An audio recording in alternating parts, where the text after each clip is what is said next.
कुछ लोग private detective को हायर करते हैं लेकिन उनको अच्छा एक्सपीरियंस नहीं होता। किसी को लगता है कि उन्होंने अपने पैसे खराब कर लिए हैं, कोई ये सोचता है कि उसने बेकार में ही पंगा मोल ले लिया क्योंकि जो रिजल्ट उसे चाहिए था वो मिला ही नहीं। किसी को लगता है कि खामखा ही उसने अपनी पर्सनल बातें किसी अनप्रोफेशनल के साथ शेयर की। अगर आप डिटेक्टिव की सर्विसेज लेना चाहते हैं लेकिन डरते हैं कि कहीं आपके साथ भी ऐसा ना हो जाए, तो मैं प्राइवेट डिटेक्टिव होने के नाते आपको ऐसी 5 गलतियां बताने जा रहा हूं जो आपको नहीं करनी है ताकि आप परेशानियों से बचे रहें। नमस्कार दोस्तों, मैं हूं राहुल राय गुप्ता और आप मुझे डिटेक्टिव गुरु के नाम से भी जानते हो और हम करते हैं देश विदेश में पर्सनल और कॉर्पोरेट इन्वेस्टिगेशन।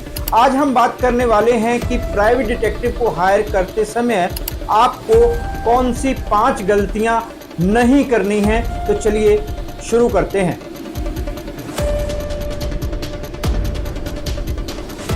डिटेक्टिव को हायर करने से पहले अक्सर लोगों के मन में डर होता है कि उनके साथ कोई फ्रॉड ना हो जाए, कहीं डिटेक्टिव उनको डबल क्रॉस ना कर दे, यानी दूसरी पार्टी को ना बता दे या दूसरी पार्टी के साथ ना मिल जाए, जैसा कुछ वकील लोग करते हैं।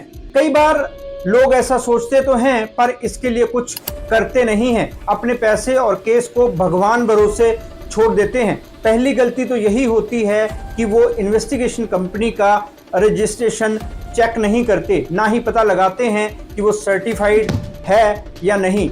मैं आपको बताता हूं कि डिटेक्टिव हायर करने से पहले आपको क्या करना है। सबसे पहले तो आप कंपनी का रजिस्ट्रेशन चेक करें, फिर देखें कि उसके पास किसी इन्वेस्टिगेशन एसोसिएशन की मेंबरशिप है या नहीं। आपको ये पूछने का पूरा हक है कि उसे वैसे केसेस हैंडल करने का एक्सपीरियंस है या नहीं जैसा केस आपका है।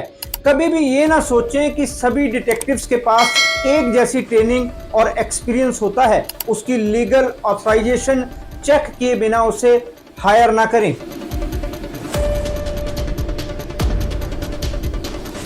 जब लोग प्राइवेट डिटेक्टिव को हायर करने के बारे में सोचते हैं तो वो 3 आर को मिस कर देते हैं, उनकी बिल्कुल परवाह नहीं करते, जबकि वो बेहद इंपॉर्टेंट होते हैं। मैं आपको बताता हूं कि वो 3 आर कौन से हैं।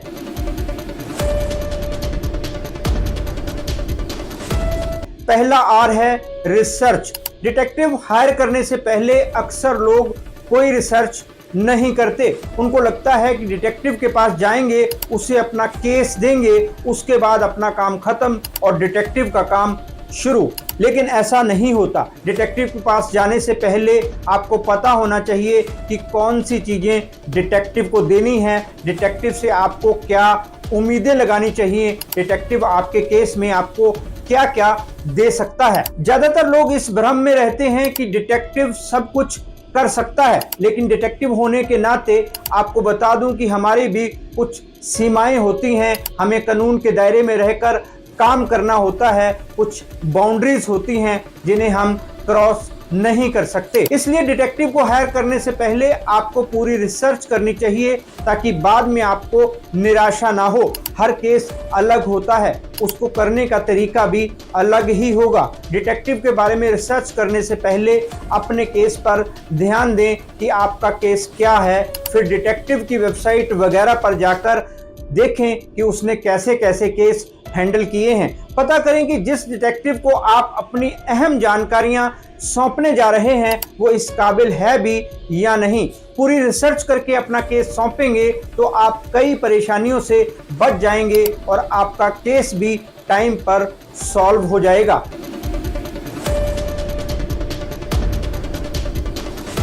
दूसरा आर है रिव्यूज।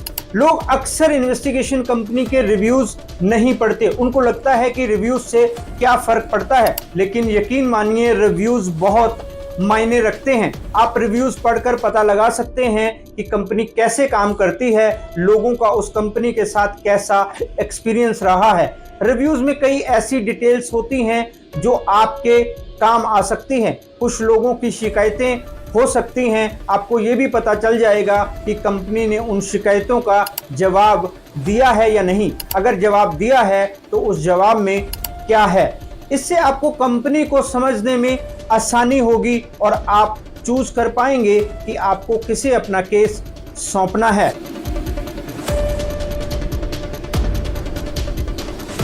तीसरा आ रहा है रेपुटेशन। कंपनी की रेपुटेशन कैसी है, लोग इसका पता नहीं लगाते, जल्दबाजी में अपने पैसे और बेहद प्राइवेट जानकारी किसी को भी सौंप देते हैं। इंटरनेट पर कंपनी की रेपुटेशन चेक जरूर करें। आप कंपनी की वेबसाइट भी देख सकते हैं, वहां से आपको काफी जानकारी मिल जाएगी। चेक करें कि क्या डिटेक्टिव या कंपनी जिसे आप अपना केस देने वाले हैं अपना काम ट्रांसपेरेंट तरीके से करती है, कंपनी कितनी पुरानी है, प्राइवेट लिमिटेड या लिमिटेड है या नहीं, गवर्नमेंट को जीएसटी का भुगतान करती है या नहीं, उनकी मैनेजमेंट में कैसे कैसे लोग हैं, केस पूरा करने की उसकी हिस्ट्री क्या है। इससे आप आसानी से उसकी रेपुटेशन का पता लगा सकते हैं।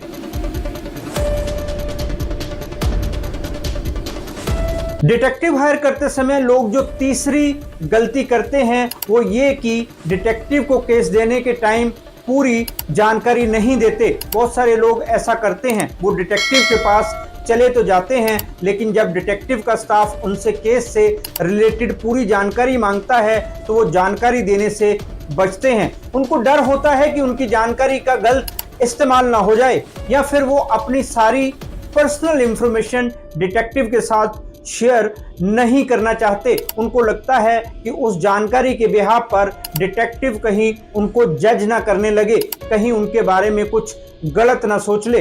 कई लोग अपने मन में ही धारणा बना लेते हैं कि उनके केस में केवल उतनी जानकारी की ही जरूरत है, पर ऐसा उनका मानना होता है, जरूरी नहीं कि ऐसा ही हो। डिटेक्टिव और जानकारी मांगता है तो उनको देने में परेशानी होती है, उनको लगता है कि उनसे खामखा ही ज्यादा जानकारी मांगी जा रही है। लेकिन शायद आप नहीं जानते कि इससे आपका केस खराब भी हो सकता है। जिस तरह डॉक्टर से जानकारी छिपाने पर गलत इलाज हो सकता है, इसी तरह डिटेक्टिव को आधी अधूरी जानकारी देने से आपके केस पर बहुत फर्क पड़ सकता है।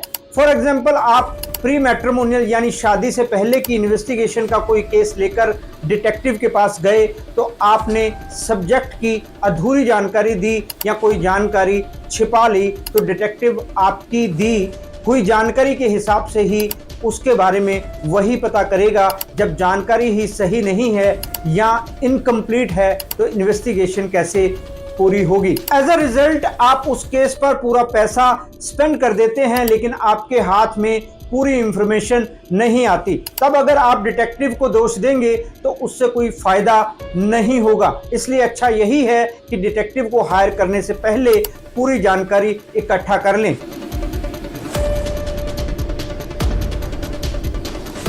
दोस्तों, जब लोग किसी प्राइवेट डिटेक्टिव के पास जाते हैं तो उनकी चौथी गलती ये होती है कि वो केवल पैसे को अहमियत देते हैं। उनके दिमाग में यही बात घूम रही होती है, कहीं ये ज़्यादा पैसे तो नहीं लेगा। ऐसे में जब कोई प्राइवेट डिटेक्टिव उनको कम पैसे बताता है तो वो खुश हो जाते हैं। ऐसा लगता है जैसे उनके मन की मुराद पूरी हो गई हो। वो एक बात से निश्चिंत हो जाते हैं कि उनको ज़्यादा पैसा नहीं देना पड़ेगा। सस्ते के चक्कर में कुछ लोग फ्रॉड के शिकार हो जाते हैं। कई क्लाइंट आकर मुझे बताते हैं कि उन्होंने किसी डिटेक्टिव को हायर किया था, लेकिन उसने पैसा लेकर भी काम नहीं किया, मतलब उनका पैसा खराब चला गया। जब ऐसी चीजें होती हैं तो लोगों को हर डिटेक्टिव बेईमान लगता है। अपने पहले एक्सपीरियंस के बेसिस पर वो हर इन्वेस्टिगेशन एजेंसी को उसी नज़र से देखते हैं, लेकिन पांचों उंगलियां बराबर नहीं होती। ये तो आपने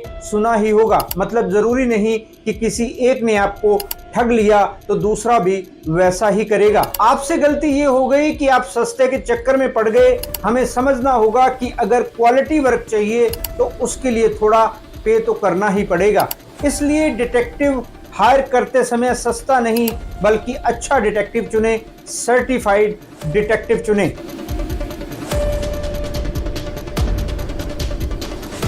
डिटेक्टिव हायर करते समय लोग पांचवी गलती ये करते हैं कि वो जैसे ही डिटेक्टिव को अपना केस सौंपते हैं तुरंत रिजल्ट चाहते हैं, जबकि अक्सर ऐसा करना पॉसिबल नहीं होता। कभी कभी कुछ चीजें डिटेक्टिव के हाथ में नहीं होती, इन्वेस्टिगेशन में टाइम लगता है, कई बार सिचुएशन बदल जाती है, उसी के हिसाब से डिटेक्टिव को नए सिरे से प्लान करना पड़ता है, उसमें टाइम तो लगेगा ही। अगर सिचुएशन नहीं भी बदले तो भी जितना टाइम इन्वेस्टिगेशन में लगना है उससे थोड़ा ज़्यादा टाइम लगने की उम्मीद ही करें, क्योंकि अक्सर इन्वेस्टिगेशन में ज़्यादा टाइम लग जाता है। आप बार बार फ़ोन करके, ईमेल करके या व्हाट्सएप वगैरह पर मैसेज भेजकर केस की प्रोग्रेस के बारे में पूछेंगे तो उससे कोई फ़ायदा नहीं होगा। आपने डिटेक्टिव को देख परख कर चुना है, उसको अपना केस सौंप दिया है, अब ये उसकी रिस्पॉन्सिबिलिटी है कि वो अपना काम ठीक से करे। और सर्टिफाइड डिटेक्टिव हर किसी के लिए सीरियस होता है, वो बैकग्राउंड में अपना काम कर रहा होता है, उसकी पूरी टीम आपके केस पर लगी होती है, इसलिए आपको थोड़ा पेशेंस रखने चाहिए। डिटेक्टिव को अपना केस देकर कम से कम उतना टाइम तो दें जितना उसने आपको दिया है। वैसे भी जल्दबाजी किसी काम के लिए सही नहीं होती, तो जब भी आपको डिटेक्टिव हायर करने की जरूरत हो, इन 5 चीजों को फॉलो करेंगे तो आपके साथ सब सही ही होगा। दोस्तों, यह वीडियो आपको कैसा लगा कमेंट करके जरूर बताएं। अगर अभी तक आपने हमारा चैनल सब्सक्राइब नहीं किया तो कर लीजिए और दोस्तों को भी शेयर कीजिए, ताकि काम की जानकारियां समय समय पर आपको और उनको मिलती रहें। अगर डिटेक्टिव को हायर करने से रिलेटेड आपके कोई और सवाल हैं तो आप मुझसे पूछ सकते हैं, मैं जल्दी उनके जवाब देने की पूरी कोशिश करूंगा। इस टॉपिक के अलावा भी आपके कोई सवाल हैं तो आप वो भी कमेंट करके पूछ सकते हैं। तो मिलते हैं एक और नए वीडियो में, तब तक आप अपना और अपनों का ख्याल रखें, खुश रहें, मस्त रहें। जय हिंद। डिटेक्टिव गुरु